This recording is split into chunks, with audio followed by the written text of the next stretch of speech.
റോയ്ച്ചായ കരഞ്ഞ് കാല് പിടിച്ച് P V Anvar U D എഫിനുള്ളിൽ കയറി പറ്റിയിട്ടുണ്ട്. അസോസിയേറ്റ് അംഗമായിട്ടാണ്. ഇത് മുന്നണിക്കാണോ അൻവറിനാണോ ഗുണം ചെയ്യുക? അല്ല, ഇത് നമ്മൾ പറയത്തില്ലേ, ഈ പക്ഷികളെ വളർത്തുന്നതിൻ്റെ ഭാഗമായിട്ട് പിടിച്ചു കഴിഞ്ഞാൽ അതിൻ്റെ ചിറക് വെട്ടുക എന്ന് പറയുന്നൊരു പരിപാടിയുണ്ട്. ഏതാണ്ട് അതിന് സമാനമായ സ്ഥിതിയിലാണ് അൻവർ ഇപ്പോൾ യു ഡി എഫിൽ കയറിയിരിക്കുന്നത്. ഈ പറയത്തക്ക യാതൊരുവിധ പരിഗണനയും കൊടുക്കാതെ കരഞ്ഞ കാല് പിടിച്ച് നിന്നതിന് ശേഷമാണ്, അതായത് യു ഡി എഫിൻ്റെ ടേംസിൽ തന്നെയാണ് അൻവറിനെ അങ്ങോട്ട് കയറി. അല്ലാതെ അൻവർ പറഞ്ഞ ടേംസിലല്ല എടുത്തിരിക്കുന്നത്. അതായത് നമ്മൾ കണ്ടത് എവിടെയായിരുന്നു? ഈ വർഷം നടന്ന നിലമ്പൂർ ഉപതെരഞ്ഞെടുപ്പിൻ്റെ സമയത്താണ് ആവശ്യമില്ലാത്ത അവകാശവാദങ്ങൾ ഉന്നയിച്ച് യു ഡി എഫിനെ സാധാരണഗതിയിൽ ഒരു തെരഞ്ഞെടുപ്പിൻ്റെ മൂർധന്യത്തിൽ വിരട്ടി അല്ലെങ്കിൽ ബ്ലാക്ക് മെയിൽ ചെയ്ത് വരുതിയിൽ വരുത്താമെന്നാണ് അൻവർ ധരിച്ചത്. പക്ഷേ അൻവർ ഏറ്റുമുട്ടിയ ആൾ തെറ്റിപ്പോയി.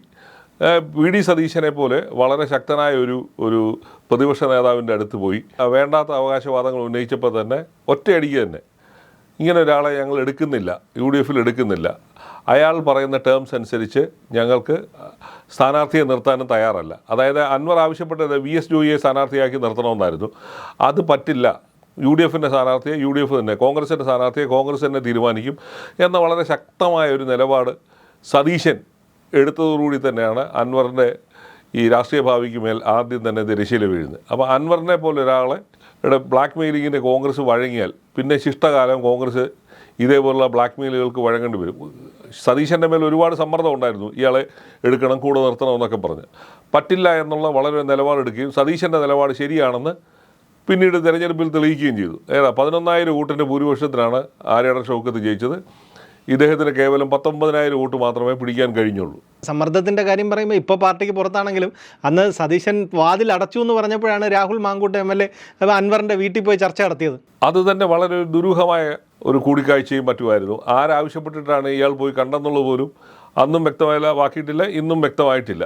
പക്ഷേ അതിനകത്ത് ഇപ്പോഴത്തെ സാഹചര്യം വെച്ച് നോക്കുമ്പോൾ ഷാഫിയും രാഹുലും കൂടെ ഒത്ത് ഏതോ ഈ അടുത്ത കാലത്തൊക്കെ കേട്ട ഈ ലൈംഗിക പീഡന പരാതികൾ ഒരു പക്ഷെങ്കിലും ഒതുക്കുന്നതിന് വേണ്ടി പോയി കണ്ടതാണോ എന്ന് പോലും സംശയങ്ങൾ ഇപ്പോൾ കോൺഗ്രസിൻ്റെ ഭാഗത്തു നിന്നും യു ഡി എഫിൽ നിന്നൊക്കെ ഉയരുന്നുണ്ട്. ഇപ്പോൾ ഏതായാലും പല കാര്യങ്ങളും വിളിച്ചു പറയുന്ന അൻവർ ആ കാര്യം എന്താണ് കൂടിക്കാഴ്ചയുടെ രഹസ്യമെന്ന് ഇതുവരെ പോലും പുറത്തുവിട്ടിട്ടില്ല. ഒരു പക്ഷെങ്കിൽ എന്തെങ്കിലും ഒരു അവസരത്തിൽ കോൺഗ്രസിൽ കയറാൻ പറ്റാത്ത സാഹചര്യം വന്നാൽ ഒരു പക്ഷേ പുറത്തുവിടാനായിട്ട് വെച്ചിരുന്ന ബോംബായിരുന്നായിരിക്കാം. അതെന്തോ ആവട്ടെ, അതവിടെ നിൽക്കുകയാണ്. അപ്പോൾ അൻവറിനെ സംബന്ധിച്ചിടത്തോളം ഇത് പൂർണ്ണമായ ഒരു കീഴടങ്ങലാണ്. അല്ല, അൻവർ എന്ന് പറയുന്ന ഒരു നേതാവിന് ഒരു രാഷ്ട്രീയ പാർട്ടി എന്നുള്ള നിലയിലുള്ള അംഗീകാരമൊന്നും കിട്ടിയിട്ടൊന്നുമല്ല അൻവർ ഇപ്പോൾ ഇങ്ങോട്ട് കയറുന്നത്. തൃണമൂൽ എന്ന് പറയുന്ന പാർട്ടിക്ക് എന്ത് സ്വാധീനമുണ്ടെന്നുള്ളത് ഈ പഞ്ചായത്ത് തെരഞ്ഞെടുപ്പിൽ പോലും നമ്മൾ കണ്ടതാണ്. അപ്പം സമസ്ത അപരാധങ്ങളും ഏറ്റുപറഞ്ഞ് സതീശൻ്റെ കാലയിൽ പിടിച്ചിട്ട് അകത്ത് കയറി എന്നുള്ളതാണ് ഇതിനകത്തുനിന്ന് വ്യക്തമാകുന്നത്. അല്ലാതെ വേറെ മറ്റു മാർഗമില്ല എന്ന് തിരിച്ചറിവിനകത്തു നിന്നാണ് അൻവറിനും ഇങ്ങോട്ട് കയറേണ്ടി വന്നത്. അത് കാരണം നിലമ്പൂർ ഉപതെരഞ്ഞെടുപ്പിന് ശേഷം അൻവർ എന്ന് പറയുന്ന കഥാപാത്രം ജീവിച്ചിരിപ്പുണ്ടെന്ന് പോലും ആരും അറിയുന്നില്ല. മറ്റേ സദാസമയവും മാധ്യമങ്ങളുടെ അല്ലെങ്കിൽ ടെലിവിഷൻ ചാനലുകളിൽ നിറഞ്ഞു നിന്ന അൻവറിനെ കഴിഞ്ഞ 6 മാസമായിട്ട് ഇവിടെ ആരും കാണുന്ന പോലുമില്ല. അപ്പോൾ ആ സ്ഥിതിയിലെത്തി. അങ്ങനെ മൊത്തത്തിൽ തന്നെ ചിറക് വെട്ടി പറക്കാൻ പറ്റാത്ത അവസ്ഥയിലായതിനു ശേഷമാണ് ഇങ്ങോട്ടത്തേക്ക് എടുക്കുന്നത് തന്നെ. അപ്പം ഈ വന്ന ആളിൻ്റെ ശക്തി എത്ര ഉണ്ടെന്നുള്ള കാര്യം എല്ലാവർക്കും അറിയാവുന്ന. ഒരു സീറ്റ് കിട്ടിയില്ലായി ആ അവസ്ഥയിലാണ് ഇപ്പോൾ നിൽക്കുന്നത്. ഈ അസോസിയേറ്റ് അംഗമായിട്ടാണ് ഉൾപ്പെടുത്തിയിരിക്കുന്നത്. അതുകൊണ്ട് തന്നെ മുന്നണി യോഗത്തിലൊന്നും പങ്കെടുക്കാൻ പറ്റില്ല. നിയമസഭയിൽ ഒരു സീറ്റെങ്കിലും ഉറപ്പിക്കാൻ പറ്റുമോ ഇതുകൊണ്ട്? അല്ല, അത് ഇനിയിപ്പോൾ കോൺഗ്രസിൻ്റെ ഔദാര്യത്തിലെ ഏതെങ്കിലും ഒരു സീറ്റ് കിട്ടുകയുള്ളൂ. അദ്ദേഹത്തിന് ബേപ്പൂരിൽ മത്സരിക്കണമെന്നാണ് കുറേ നാൾ മുമ്പ് തന്നെ പറഞ്ഞുകൊണ്ടിരുന്നത്. മുഹമ്മദ് റിയാസ് മത്സരിച്ച ബേപ്പൂരിൽ മത്സരിക്കണം എന്നുള്ളതാണ് അദ്ദേഹം പറഞ്ഞുകൊണ്ടിരിക്കുന്നത്. അപ്പോൾ ആ സീറ്റൊക്കെ ഇനിയും കൊടുക്കുമോ, അല്ലെങ്കിൽ എന്തായിരിക്കാം അദ്ദേഹത്തിൻ്റെ ഭാവി എന്നൊക്കെയുള്ളത് ഒരുപാട് ഘടകങ്ങളെ ആശ്രയിച്ചിരിക്കുന്നത്. കാരണം മലപ്പുറം പോലൊരു സ്ഥലത്ത് ലീഗിൻ്റെ ഔദാര്യത്തിൽ ഒരു സീറ്റ് കിട്ടും എന്ന് അദ്ദേഹത്തിന് പ്രതീക്ഷിക്കാൻ തന്നെ കഴിയത്തില്ല. കാരണം അവിടെ ഒട്ടുമിക്ക സീറ്റുകളും ലീഗ് മത്സരിക്കുന്നതാണ്. 1-2 സീറ്റുകളിലാണ് കോൺഗ്രസ് മത്സരിക്കുന്നത്. ഒന്ന് പൊന്നാനിയിലും ഒന്ന് നിലമ്പൂരിലുമാണ് കോൺഗ്രസ് മത്സരിക്കുന്നത്. ബാക്കി എല്ലായിടത്തും ലീഗിൻ്റെ കോട്ടകളാണ്. പോരാത്തതിന് ഇപ്പോൾ അവിടെ ജില്ലാ പഞ്ചായത്തിൽ കോൺഗ്രസും ലീഗും മാത്രമേ ഉള്ളൂ. 33 സീറ്റും അവർ പിടിച്ചെടുത്തിരിക്കുകയാണ്. അപ്പോൾ അങ്ങനെയൊക്കെ വരുന്ന സാഹചര്യത്തിൽ ലീഗിൻ്റെ സീറ്റൊന്നും ലീഗ് വിട്ടുകൊടുക്കുമെന്ന് തോന്നുന്നില്ല. അപ്പോൾ ഈ ഘടകകക്ഷികൾക്ക് സീറ്റ് കൊടുക്കാൻ മുന്നണിയെ നയിക്കുന്ന പാർട്ടി എന്നുള്ളതിൽ കോൺഗ്രസിൻ്റെ ബാധ്യതയായിരിക്കാം. അപ്പോൾ കോൺഗ്രസ് ഈ ബേപ്പൂരോ അല്ലെങ്കിൽ അദ്ദേഹം ചോദിക്കുന്ന ഏതെങ്കിലും ഒരു സീറ്റ് കൊടുക്കുമായിരിക്കാം. അതൊക്കെ ആ കാര്യമൊന്നും സതീശൻ വെളിപ്പെടുത്തിയിട്ടുമില്ല. അപ്പോൾ അതാണ് സ്ഥിതി. അപ്പം ഈ പറയുന്ന പോലുള്ള ഒരു ശക്തി, മസിൽ പിടുത്തം നടത്തിയ പോലുള്ള ശക്തിയൊന്നുമില്ല എന്ന് സ്വയം തെളിഞ്ഞു കഴിയുകയും ചെയ്തിരിക്കുന്നത്. തന്നെയല്ല ഈ കഴിഞ്ഞ പഞ്ചായത്ത് തെരഞ്ഞെടുപ്പിൽ പോലും 10 അൻവറിനോട് താല്പര്യമുള്ള 10 അംഗങ്ങളെ പോലും ജയിപ്പിക്കാനും കഴിഞ്ഞിട്ടില്ല. പല പഞ്ചായത്തുകളിലും അദ്ദേഹത്തിൻ്റെ പാർട്ടിക്ക് കാര്യമായ വോട്ട് പോലും നേടാൻ കഴിഞ്ഞിട്ടില്ല. അപ്പോൾ അങ്ങനെ മൊത്തത്തിൽ തകർന്നു നിൽക്കുന്ന ഒരവസ്ഥയിലാണ്. തൃണമൂൽ കോൺഗ്രസ് എന്ന് പറഞ്ഞ പാർട്ടിക്ക് കേരളത്തിൽ എന്ത് സാധ്യത, എന്ത് അടിത്തറ? ഒരു അടിത്തറയൊന്നുമില്ല. അപ്പോൾ ആ പാർട്ടിയുടെ ആദ്യത്തെ ആവേശമൊക്കെ തീർന്നു. അപ്പോൾ അതേതാണ്ട് അസ്തമിച്ച മട്ടിൽ തന്നെയാണ് നിൽക്കുന്നത്. ഇനിയിപ്പം ഒരു ഘടകകക്ഷി എന്നുള്ള നിലയിൽ കോൺഗ്രസിൻ്റെ UDFൻ്റെയൊക്കെ ഔദാര്യം പറ്റി അതിൻ്റെ തിണ്ണയിലിരിക്കാമെന്നുള്ളതല്ലാതെ അതിനപ്പുറത്തേക്ക് വേറെ പ്രത്യേകിച്ച് കാര്യമൊന്നും അൻവറിന് സാധിക്കാനില്ല. ഈ അസോസിയേറ്റ് അംഗമായിട്ടാണെങ്കിലും അൻവറിനെ കൂടെ കൂട്ടി കഴിഞ്ഞു കോൺഗ്രസും UDFും. അപ്പോൾ ഇത്രയും കാലം അൻവറിനെതിരെ പറഞ്ഞുകൊണ്ടിരുന്ന കുറേ ആരോപണങ്ങളുണ്ട്. ഭൂമി തട്ടിപ്പ്, അതുപോലെ തന്നെ അമ്യൂസ്മെൻറ്റ് പാർക്ക് നിർമ്മാണം, നിയമവിരുദ്ധമായിട്ട് തടയണ നിർമ്മാണം, അത്തരം കാര്യങ്ങളിൽ ഇനി UDFും കോൺഗ്രസും എല്ലാം എന്ത് നിലപാട് സ്വീകരിക്കും എന്നുള്ളത്. രാഷ്ട്രീയക്കാരെ സംബന്ധിച്ചിടത്തോളം പറഞ്ഞതൊക്കെ വിഴുങ്ങുക എന്നൊക്കെ പറയുന്നതല്ലാതെ അതിനപ്പുറത്തേക്ക് ആ നൈതികതയെക്കുറിച്ച് നമ്മളധികം ബോധർ ചെയ്തിട്ട് കാര്യമില്ല. കാരണം അങ്ങനെ തന്നെയാണ് പല രാഷ്ട്രീയക്കാരും ആദ്യം പറഞ്ഞതൊക്കെ പലത് വിഴുങ്ങുകയാണ് പതിവ്.